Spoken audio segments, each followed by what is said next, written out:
It's Waxing Lyrical, baby. Hello, Waxers, and welcome to Waxing Lyrical with Mains and Duts. I'm your host, Mains, my colleague, who never gets confused about the importance of completion percentage. It's Mr. Neil Dutton. How are we, Neil? Very, very well, sir. For those who are unsure what we're talking about, Mel Kiper Jr., draft expert, I guess, although it's a very difficult role to have, I guess, suggests that completion percentage isn't important for Josh Allen, however, cites it as a reason that he wouldn't draft Lamar Jackson. Far be it from me to point out another obvious difference between the two, but that's a topic for another day. Yeah, again, a similar topic to the fact that we seem to be getting jobs for Brandon Weeden, Brock Osweiler, and possibly Mark Sanchez, while political activist and seemingly nice guy Colin Kaepernick doesn't have a job because he knelt down during a national anthem. Don't forget the man who beat Kaepernick out of the starting job, Blaine Gabbert. Oh, of course, yeah. And Cody Kessler, I know you secretly like, also drafted for the Jacksonville Jaguars. The ones for me is Houston and Seattle, who have, shall we say, mobile starting quarterbacks, who then decide to get statues as their backups. Well, the thing is, as I say, I will defend the Seahawks to a point if they were to sign Mark Sanchez. And obviously they have an opening at backup quarterback because their previous backup quarterback is scum of the earth. Correct. Now, that's a person who doesn't deserve a chance in the NFL. That vermin. Mm-hmm. Not Colin Kaepernick. So, anyway, if they were to sign Mark Sanchez, Sanchez's college coach was Pistol Pete. And I'm going to put this in a way that, I don't find hilarious. The offensive coordinator he enjoyed a run of success with was Brian Schottenheimer. And obviously, you put them together, they're getting familiarity. Sanchez is mobile to a point, but you don't want him running around too much because he's going to run up the arse of one of his own team. But also, he'll struggle to. The problem he'll have in Seattle is he'll struggle to run up the backside of his offensive line, as they'll all be lying on the floor after being crushed by, let's for example choose Ndamukong Suh and Aaron Donald. Yeah, and there's also the fact that the offensive line in Seattle doesn't exist. It is a myth. It has ceased to be. Yeah, it's a chimera. This week, that's not what we're talking about. We're not going to rant randomly about terrible personnel decisions in the NFL. We're not going to talk about the fact that the Dallas Cowboys actually did win the Super Bowl 3 years ago due to rule changes that are happening now. What we're going to talk about is a couple of fantastic Weird Whale stories, as we always do. And then, do you know what, Neil? Do you know what we haven't talked about enough? We haven't talked about the Philadelphia Eagles enough. We haven't spoken to someone from Bleeding Green Nation in at least 3 weeks. So you know what? We're going to do it again. It's Brandon Lee Gowton. You're welcome, everyone. That's right. I got this sorted. Oh, wait. No, I didn't. Neil did. You're more than welcome to invite anyone from, the Hogs or the Washington Post or any of that ilk. Because, believe me, I've tried. And if these people could just learn, just send me an email saying no. If you ignore me, I won't ask again, but also my respect for you goes out the window. The other issue as well is, why would we actually want to talk about a semi-professional football team when we can actually talk about the Super Bowl champions? Exactly. And, Charles Davis did say I could talk about it as often as I want. Yeah, and if CD's going to say I can do it, I'm doing it. I think that's a fair call, Dutton, until someone says otherwise. You're fine, and I don't think Brandon's going to be that person who says you should stop talking about it. Considering he is the editor-in-chief of the Bleeding Green Nation. Absolutely. Getting the green light, as it were. Absolutely, Neil. So before we speak to Brandon, what we're going to do is our favourite thing, a couple of fantastic Weird World stories. So just before we do that one, though, have you seen... It's not a weird world because it's actually terrifying. Have you seen the video today from the fella on safari in his Jeep? And he had his dash cam up. But obviously Jeeps and safari, they're open, so you can get in and out. You're not going to overheat. He stopped for some reason, to look at something, a beautiful view on the savannah, and a cheetah got into his Jeep. He didn't look at it. because he'd seen it obviously moving around. He didn't want to go too fast because I don't know if you've heard cheetahs can move quite quickly. So basically, he went statue still, didn't look at it, didn't move, while this cheetah is sniffing around his Jeep. It sounds like that. It sounds like Jurassic Park. I think it's the raptors come into the thing and they're just like, don't move. Yeah. While water goes. The problem you've got, the thing you need to realise, people in the world, is like animals are going to animal, and literally that is going to guide us straight into our first story. Dutton, you have 2 kids. I have 3 that I know of. Oh yeah, bravo. I have 3, just them 3 really. Like 2 of them I was part of. One Move of them on. I wasn't. Anyway. We didn't do a gender reveal, but that's a big thing at the moment, right? Everyone loves a blow up a balloon, fire a gun, do whatever you want. This guy took it to the next level. Man uses live alligator for his baby's gender reveal party. Oh, I'm stunned by the first line of this, as it says, a Louisiana couple, I was expecting Florida, decided to announce the sex of their unborn baby in a pretty jaw-dropping way. Grandmother-to-be, Melody, posted a video to Facebook on Sunday and then soon after lost all of her data, featuring her son Mike, an alligator wrangler and trainer. Like, there's so many questions I need to ask Mike right now. Who runs Cleabird Turtle and Alligator Farm? Again, I need to get Mike on the pod almost immediately. In Hammond, and goes by the name of T-Mike, the Gator King. Yes, that's a boss wrestling name, that. The video shows Mike holding an alligator's mouth shut on a lawn, surrounded by friends and family gathered for the gender reveal party. Luckily, they were all armed anyway.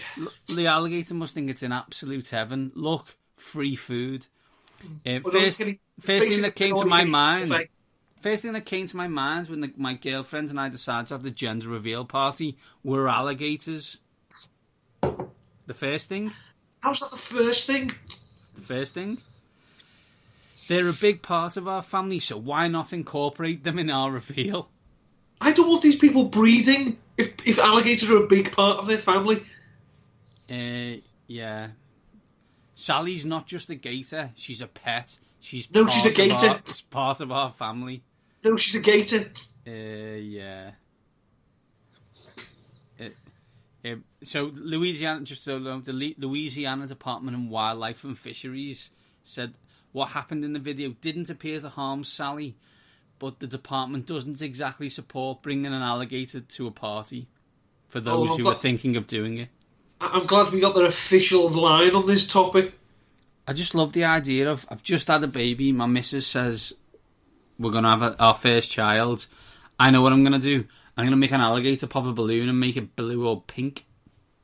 Is it just me, though, or the spokesman for the Louisiana, fisheries and animals, are you just seeing J.W. Pepper from The Man with the Golden Gun? Yeah, pretty much. Just me? Pretty much. And Live and Let Die, of course. Live and Let Die. And also, pretty much, the policeman chasing Burt Reynolds in Cannonball Run. Yeah. It's not good. It's not good, like, do you know what I mean? I mean, we could get ourselves in much legal trouble and we won't. But yeah, bravo. If you've used an animal for a gender reveal, let us know. We'd be interested to find out. Yeah, please let us know. Don't be stunned if you get blocked. I know you won't get blocked. You'll get retweeted, and we will try and make you famous. Report you to the police. If you can do better than an alligator, bravo to you. Dutton, we've frequented a few takeaway establishments in our time. It's fair to say. You more than most. Me more than most, ironically.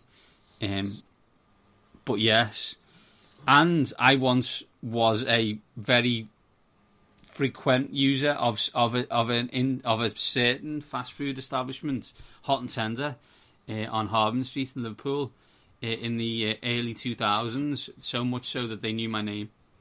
Yeah, they knew your name, mate, and they were still acknowledging you 5 years after you'd left. They were fantastic. That's how often you were in there. That chicken burger with cheese and chips was absolutely magnificent.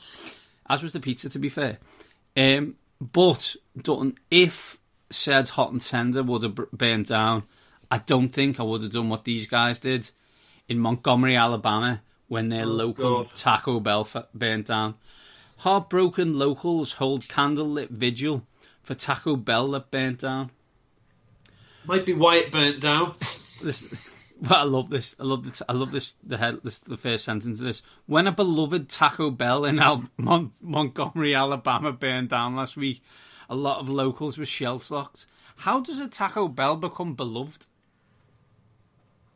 But you said Montgomery, Alabama. Again, we're not. I don't want to get into too much trouble. So let's. Okay. Others like Katie James saw this burn down as an opportunity to pay tribute. Her roommate Russell Dowse eats a lot of fast food, so when he told her he was sad that the local Taco Bell had burned down to the ground, James decided to bust his chops. I said, we should hold a memorial for it. Oh my gosh, we should do a candlelit vigil. Jesus wept. And they did. What's the saddest you've ever been from a shop burning down or no longer existing? See, it's tough because, I do get overly attached to shops that sell me food. Especially I like to go into them so often that, the order is, acknowledged, but without actually being ordered. There's Callaghan's in McGull Square, for example. I went in every day, and eventually they just saw me coming, lined it up, and had it ready for me. It was my own personal Subway, and much better too. I don't think I've ever been. I mean, I was devastated when the Paradox closed down, but I can tell you, I can count on the number of on the fingers of Captain Hook's bad hand how often I ate in the Paradox. So no, I've never been that sad. Yeah, I was on Twitter a couple of weeks ago, and there's a guy who does a Liverpool podcast called Andy Heaton, and he and a guy from Manchester and a guy from Preston were in a discussion about the Paradox because it had come up in one of these Liverpool pictures from the 60s when it was Vernon Pools. So they'd seen it was Vernon Pools, and they were doing stories along the lines of Old Roan, Manhattan, Paradox, Walk, Asda, Home. Yeah, that was how it went. And I was thinking, like, that's local knowledge of its purest form. For anybody who doesn't live anywhere near where me and Neil lived, you have absolutely no idea what I'm talking about right now. Right now, if we did that exact same journey, it would be derelict building to Italian restaurant to Sports Direct to Asda. Not quite as exciting. Not quite as exciting and not quite as alcohol-fueled. It's not alcohol-fueled, it's not. It's not. And ironically, if we go back to the Taco Bell story, nobody seemed drunk in the making of this vigil. Well, quite clearly it was a difficult time for them all, and they responsibly chose to abstain from alcohol, to go around the site of a fire and hold a candlelit vigil. Spectacular, don't it? Spectacular. And it's another one of those fantastic weird world stories that we love so much. Bravo to you, the southern states of America. You keep the world entertained. Two stories at a time. You're the real MVPs. If you're aware of any stories, they don't necessarily have to be from the southern states of the United States of America, but they probably will be. Please let us know. I'm at Mainsy7.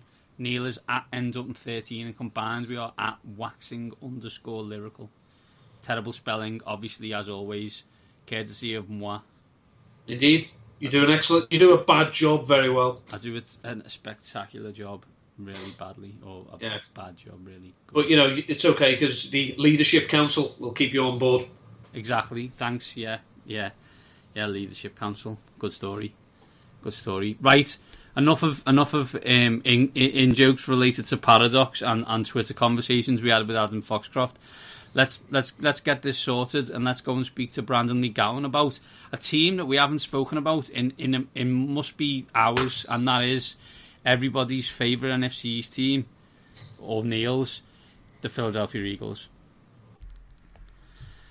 And joining us now, waxing lyrical, Main and Dutch, it's Brandon Lee Gowton, editor-in-chief of Bleeding Green Nation, co-founder of Bleeding Green Nation Radio, and also founding member of the Nick Foles Appreciation Society. Brandon, how are we today? I love that last one there. That's very true. So I'm really glad to be here. Thanks for having me, guys. So So we're 50 days removed from it happening. But do you still find it hard to believe that the Eagles won the Super Bowl, and mainly find it hard to believe due to an MVP performance from Nick Foles? It's really still hard to believe. I mean, I was there in Minnesota at the stadium when they won, and I was looking down on the field, and I was just holding my head in disbelief. Disbelief, I think, is always going to be there for me to some extent, just because, I mean, I literally, I think had accepted in my mind that this is probably never going to happen, or at least there's a chance it could never happen.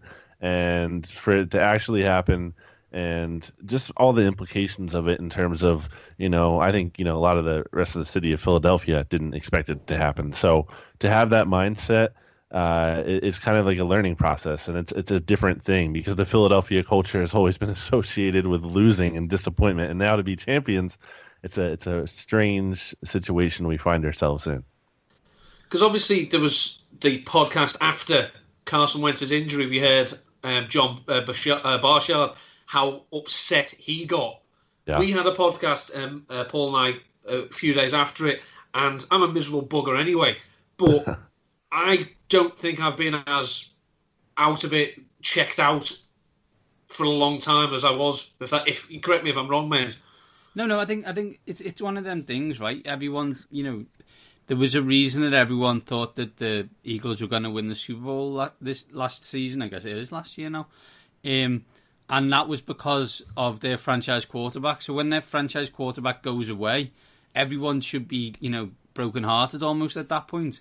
But, to be fair to Nick Foles, those two games, especially NFC Championship and Super Bowl, told us all to shove it. So good on him. Yeah, he really stepped up there, and I think the part of what I regret, I guess, obviously I was too harsh on Nick Foles, yes, but I don't think I gave Doug Peterson enough credit when I think Doug still doesn't really even get enough credit for the job he did when Carson went down, because especially in the playoffs, I think, for as much credit as Foles deserves executing the offense, I think the way everything was schemed up, and it was just masterful to me. I think Doug Peterson, in all three playoff games too, I think that's a key thing here. I think Nick Foles, you even kind of said it there. He had the two good games. He wasn't that great in the Falcons game. I mean, imagine if Julio Jones catches that ball in the end zone there. What are we saying about Nick Foles after that game if the Eagles lose that first game? So I think Doug Peterson really was solid throughout the playoffs, including that Falcons game. I think he was, the biggest reason they won. In just full disclosure, I couldn't stay up for the NFC Championship game, so I was going to watch the condensed version on Game Pass before I went to work on the Monday. And after that first drive by the Vikings, I literally had said to myself, well, we got this far, maybe next time with Carson. But then just to watch this man who had not done this since the incredibly fluky 27-2, just tear one of the NFL's best defenses apart. I was like, I still can't. This has obviously happened. I'm watching it in the replay, but this can't be happening. This must be a joke. I think with Nick Foles, the way when you look at his situations where he's had success, I think it's kind of goes back to this old Greg Cosell quote that he kind of needs the system to work for him. And that's not necessarily me calling him a system quarterback as much as I'm just saying, when we've seen Nick Foles at its best, it's because the offensive line has been one of the best units in the league, just like it was in 2013. And you see the skill positions are all stepping up. If he has things going for him, he can take advantage to that. And not every quarterback can. You can't just throw any generic quarterback in there and they'll be as successful. But I think you bring him in, the system is around him is perfect, and he executes it from there. And to his credit, he made some incredible throws. We saw the flea flicker in the NFC Championship game. The Super Bowl throws were just impeccable. So if you have that protection there, and he's able to stay in the pocket and not drift back like he kind of has that bad habit of doing, if you can get pressure on him, he can really execute things, and that's where I did not give him enough credit. I think was it John Gruden who said he was like a clumsy waiter. He just kept dropping dimes. We've talked obviously then about the Vikings. On a scale of 1 to 100, how fed up are you with the idea that the Eagles fans are in some way the worst fans in the NFL? Yeah, I would think like a million, honestly. I think it's so infuriating, that whole thing coming out of that, just because like I don't even know what Vikings fans want. Do they want the Eagles to like retroactively forfeit the game and forfeit the Super Bowl to them? Like I don't like why do they keep complaining? I don't understand. Like they're just trying to make Eagles fans look bad for some reason. Okay, like no one likes us, we don't care. Like, you're not going to like us, that's fine. We won the Super Bowl, that doesn't change anything. And look, it's been rough for them. I mean, they had to watch their team just not show up in the NFC Championship game, in a game where they could have been playing in their home stadium for the Super Bowl, and then they watch the Eagles win the Super Bowl in their stadium, and now they're going to have to watch the Eagles raise the banner, probably, if the reports are true about the Vikings playing in Philadelphia on opening night. So it's been a rough go for them, but I mean, they can make life easier on themselves if they just say, hey, we lost, we're moving on, but they're not moving on. I think it's weird. It's weird for me, and just on that game itself is I think you said it, but how much the defense didn't show up. It's like I almost feel it like in 20 years there'll be books written, conspiracy theories written by guys who wear tinfoil hats on their head about what happened to the defense in that game after. Well, I guess it's not even from that game. It's almost from like the midpoint of the second half against New Orleans all the way to the end of the NFC Championship game. This team just on defense just fell apart. Yeah, that's a really good point. I didn't even think about that. That's very true. We talk about them not showing up in the NFC Championship game, but the end of that Saints game, was not great. And I think that's probably a bigger story too if the Minnesota Miracle doesn't happen. So I think that's something to consider. I think you're looking at Mike Zimmer kind of getting a little bit of out-coached there with Sean Payton in that case, and then Doug Peterson. So I think that's another factor. And obviously you saw them address their defensive line this offseason with bringing Sheldon Richardson in too. So I think they felt like they kind of still could afford to improve on their defensive line and as a whole.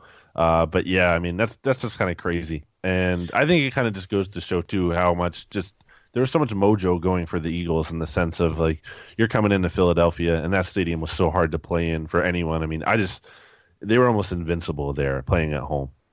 I mean, it's just. I mean, we picked on the Vikings because rightly so, because they sound like poor losers at the moment. But Jimmy Kempski tweeted out a couple of weeks ago. Someone had said, on this day in 2015, the Eagles traded Kiko Alonso for LaShawn McCoy.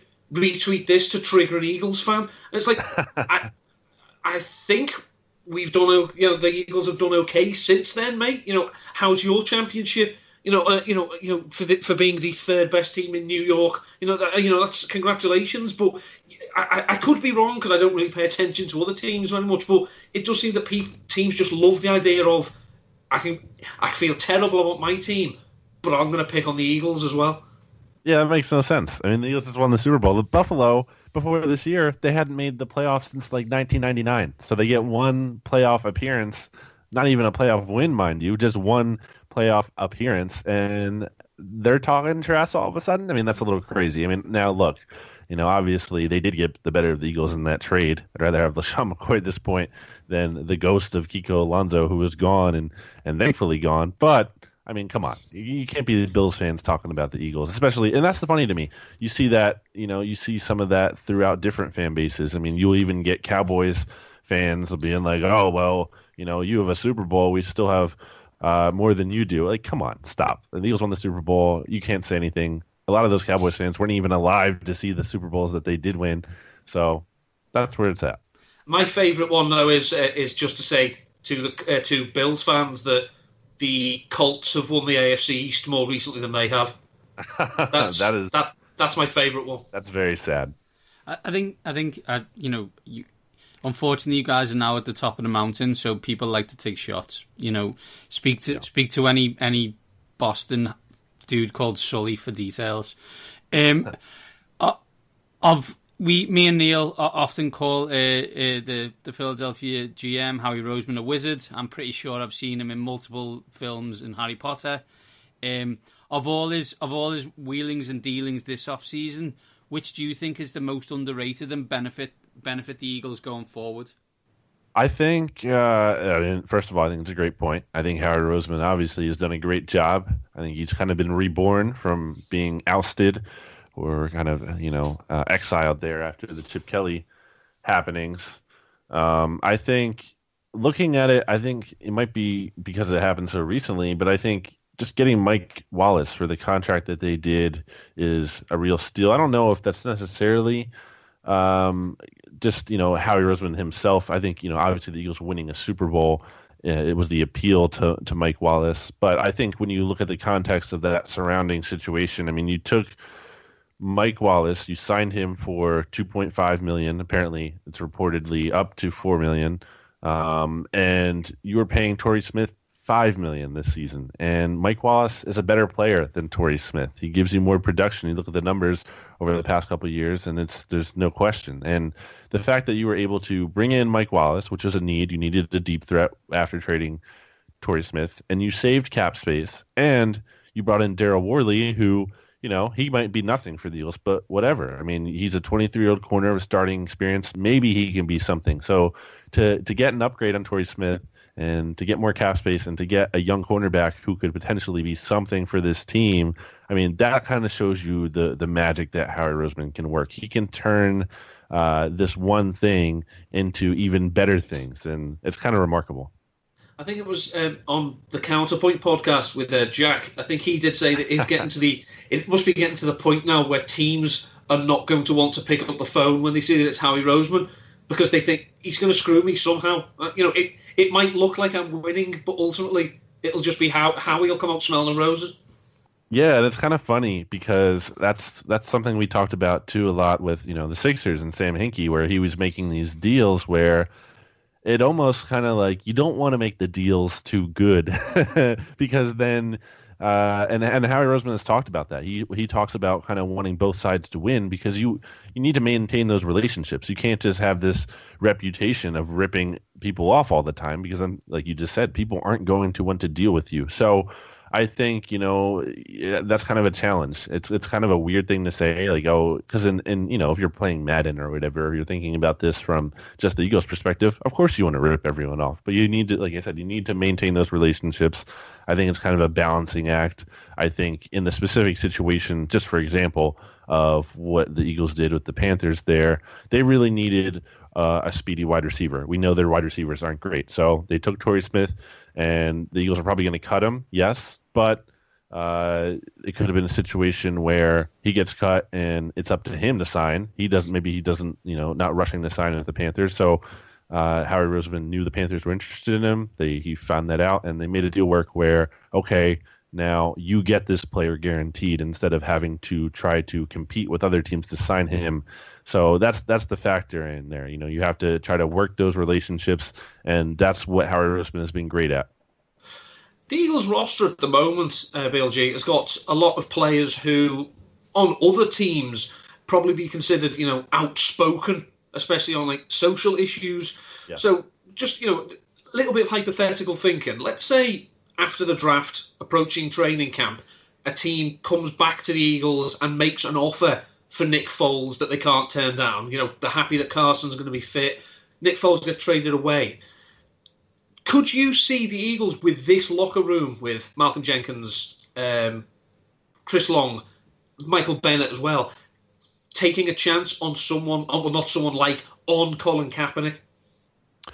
Oh, that's a great question. I think they like Nate Sudfeld genuinely so much. Like they've talked about him almost going back to when they signed him. Once the Redskins cut him last year after their final cuts, and they brought him in. They brought him on the practice squad, and they didn't just bring him on the practice squad as like, all right, we needed a third quarterback for practice. They brought him on as a player who was making a decent amount of money, and then they gave him even more money, and they promoted him to the 53-man roster during the season at one point because the Colts tried to sign him away from the Eagles practice squad, and they love Nate Sudfeld, and I think we've heard Doug Peterson sing his praises, and I think Doug Peterson really is interested to see what Nate Sudfeld can do because this will be Nate Sudfeld's first full off season in the team's program. They'll get to see how he looks with some of the starters, giving him some reps there. Ideally, with Carson Wentz probably missing a lot of time in the spring. And it's an important position because, yes, like you said, even if Nick Foles stays, I mean, this season he's probably likely gone after this year because he'll be a free agent. So you kind of want to see what you have in Nate Sudfeld because that could be your long-term backup there to Carson Wentz. And obviously, like we saw with Nick Foles, it's important to have that backup position solidified. So Nate Sudfeld is an interesting player in this dynamic. And, maybe – I don't know if he's this good enough, but I think they've talked about him as maybe he's a potential starter one day. So maybe he's your next future Nick Foles in terms of a trade chip. You try to bring in someone else to be that developmental guy, and then you ship out Nate Sudfeld in the future. Or means your team can trade for a 34-year-old quarterback coming off a major outlier season. Yeah, no Alex Smith here, ideally. I mean, what a bad trade for Washington. Not even just because, it's not like Alex Smith is this horrible player on its surface. Obviously, he posted good numbers last year, like you just alluded to, but it's not a situation where that moves them over the top. You look at all of these teams in the NFC, and it's a heavyweight conference now. I mean, you have the Rams signing Sue and the Vikings adding Cousins and Richardson, and Aaron Rodgers is coming back for the Packers, and Drew Brees is still around, and the Falcons are 2 years now removed from being in the Super Bowl and embarrassingly losing.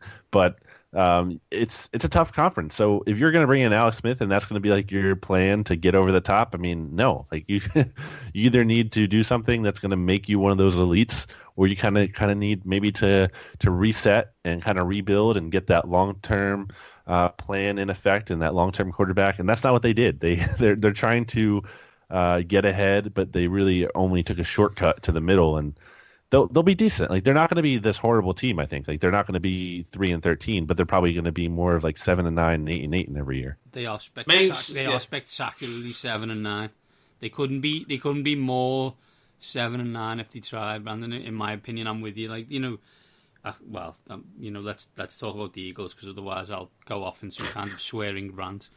Back on the Eagles draft coming up. Do you see there's one position more vital than the others for the Eagles, or do we get the standard? We're near the bottom of the first. We are the bottom of the first. Are you looking to acquire some picks if someone tries to come back into the draft, maybe to get a quarterback? I think because they don't have any day 2 picks right now, I mean, that's pretty tough. I will say, like, I almost guarantee that they will pick at least once on day 2, where they don't have any picks right now, because I just think Howie Roseman wants to get into that range. And so with that in mind, the number 32 overall pick is a valuable trade chip because it has that 5th-year option attached. There could be a team that maybe didn't get a quarterback in the first round that kind of want to come back up and get their guy there and trade for him, so they get that 5th year locked in, because that matters. So I think we could easily see that pick traded. But if it isn't, I think ideally, if the Eagles are staying at 32, I mean, you would want an offensive tackle in terms of just ideal. I don't know if the guys are going to be there, because you could see a Connor Williams go off the board before then, or even Mike McGlinchey. I think offensive tackle is the ideal pick for the Eagles if it's the best player available at that position, just because Jason Peters, he's 35. He's year to year at this point. He's still playing good football and healthy, but we don't know how long that'll last. So you kind of need to get that air. And even if Jason Peters is healthy, I mean, you still have Vaitai as the backup, but you need that 4th tackle, because if something happens to either Peters, like I said, or Lane Johnson, who was one suspension away from being out of the NFL for 2 whole years, then you need that backup plan there. I mean, we saw how important the offensive line is. So I don't know if the guy is going to be there, but I think offensive tackle is the position. And really, with the Eagles having this roster and so few holes, they could kind of go in a number of different ways. So it doesn't just have to be tackle. I think safety. I think Justin Reed is kind of an interesting name. I think he could be the guy at 32 from Stanford. One of the players that the Eagles are going to be working out privately, just that I've noticed, not going to be in the first round, I'd be stunned, is Durham Smythe from Notre Dame. And just one thing I have noticed, there's just small little thing that may, interest you. You're trying to find links or whatnot. Athletically, one of the players he is most similar to over the last few years is Justin Peele, who obviously is the tight ends coach. So there you go. he might see himself in it and might decide, we've got to get this guy. That's a really good point. I didn't even think about that. I could totally see that because, I mean, obviously they need tight end help. Selleck's gone. He's still on the market. They could seemingly bring him back at a cheaper deal. We'll see. Trey Burton is obviously gone after signing a big contract with Chicago. So it's a big position of need because the Eagles like to run 3 tight end sets, or not even just that. They just like to run multiple tight end sets, and they heavily use them. And we saw how Zach Ertz goes down for 2 games last year, and Trey Burton and Brent Selleck really stepped up. Like they still counted on tight ends to be a big part of the offense, even with Zach Ertz out. So it's certainly an important position. I don't see first round as much there, just because if Zach Ertz is healthy, I just don't think that guy's getting a lot of playing time to really justify that. And Ertz is obviously still young, so it's not even like he's a long-term replacement. But they're going to take at least one, if not more, in this draft because they need guys behind Ertz to kind of fill that role. I mean, they need a blocking tight end. They also need a guy who can kind of be like Trey Burton and move around and give them kind of some more versatility from that spot. So definitely one of their biggest needs at this point. And moving on to the other teams in the division, obviously we're recording this on the 29th of March. The season isn't going to start for another 6 months. Will you still be laughing in 6 months if the Giants trade away Odell Beckham and don't draft a quarterback at 2? Oh, I mean, I know I will.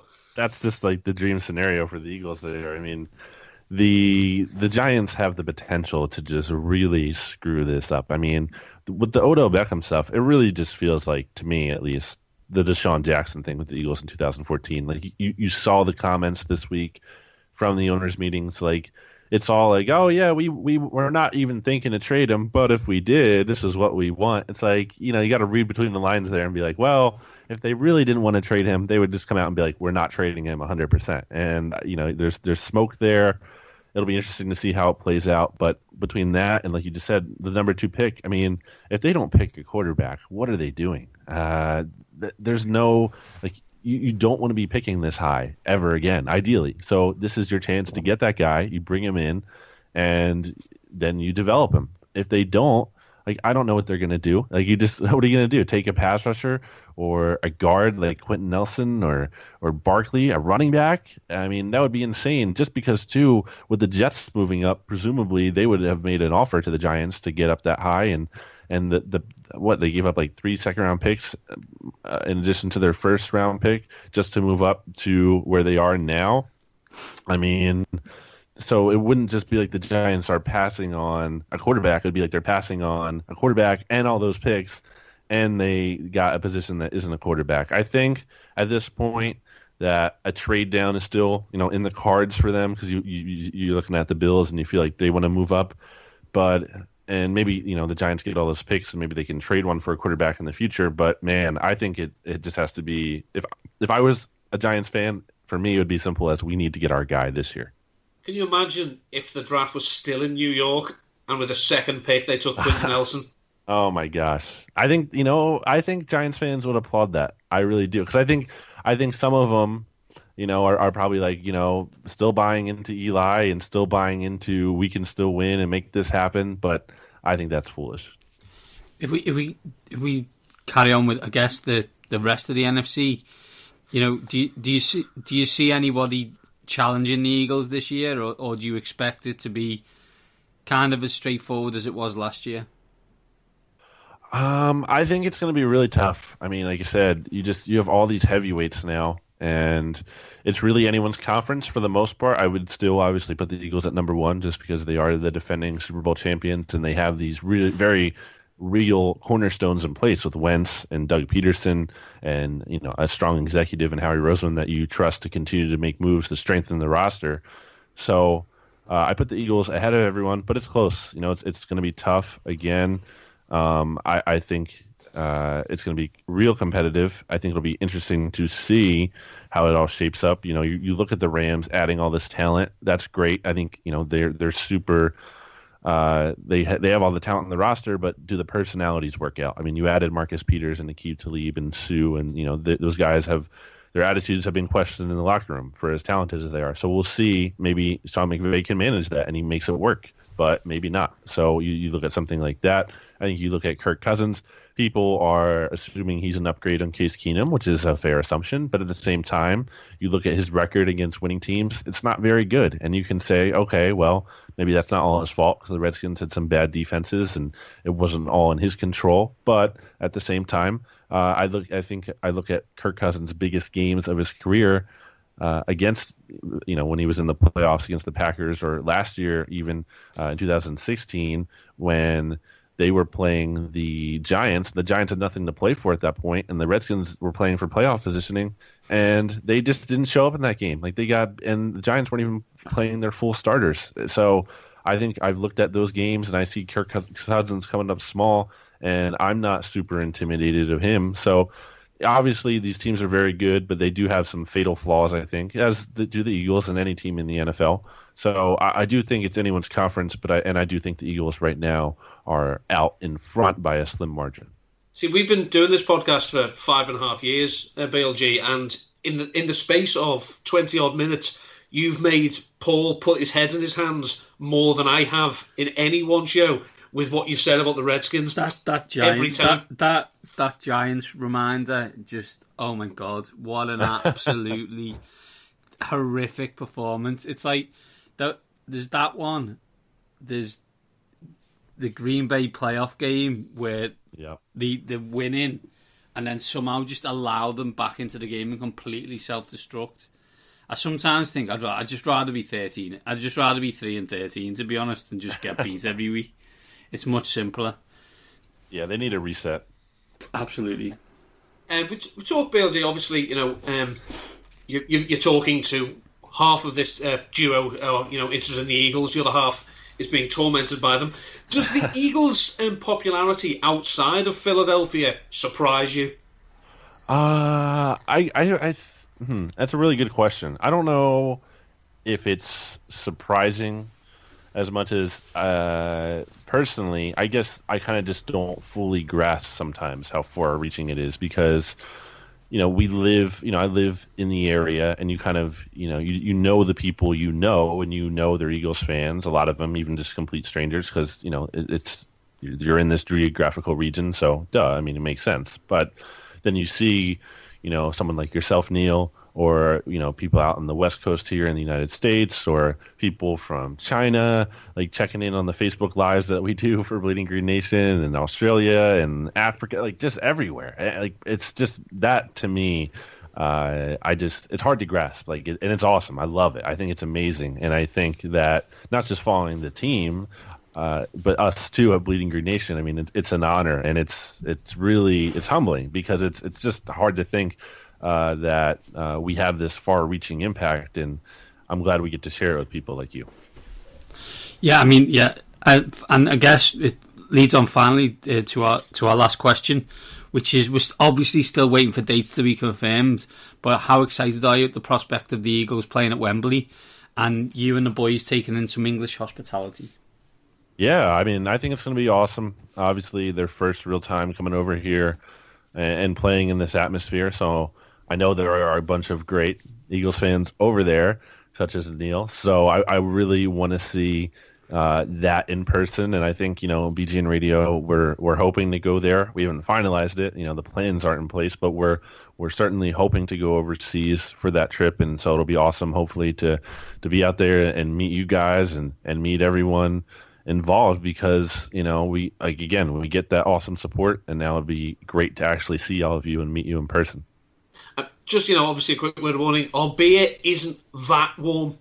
That stereotype has to be dismissed. It's not ice cold, but it's not that warm. We'll dress appropriately. Fantastic. Well, Brendan, thank you for your time, and we'll let you get back to Philly's opening day. Just so you know, while we were on air, Giancarlo Stanton had his first at bat for the New York Yankees, knocked it out the park. Wow. That whole thing, man, this is not to get on a tangent here, but the guy who used to play for the Yankees, Derek Jeter, trading the Marlins star player for not very much in return. Come on. I shall point out that the last 20 or 30 seconds, not got a clue what you're talking about. Yeah, I know. The pair of you. We won't bother you, Neil. But thanks, Brandon, and we'll let you go. Thanks for having me, guys. Cheers. That was the brilliant Brandon Lee Gowton there, and that's pretty much the end of the show. However, Neil, tell people what you're doing for charity, baby. Well, as people will know, I'm fat and out of shape. I don't do any exercise except my mouth. But I've decided that I'd like to rectify that. I will be doing a 10k walk. Yes, walk, not run. In June. I'll phrase this properly. I am not fundraising for prostate cancer. I am fundraising to battle prostate cancer. Josh ADHD on Twitter did point out and say, it's a brutal move, Neil. Some people would have gone the other way. But yeah, 10k walk. It'll be in Liverpool. It's at the Croxteth Hall Park. It's the March for Men. If you go to my Twitter page at @ndutton13, my pinned tweet it's a link to my Just Giving site. You can go, please go, donate what you can, just because it'll be funny just to see me try. Absolutely, no arguments here. Please give generously as possible. We should fight all the cancers, as we discussed with Chris last week. So on that note, go on to Neil's Twitter at @ndutton13, find his pinned tweet and give him some money. And these top guys are out.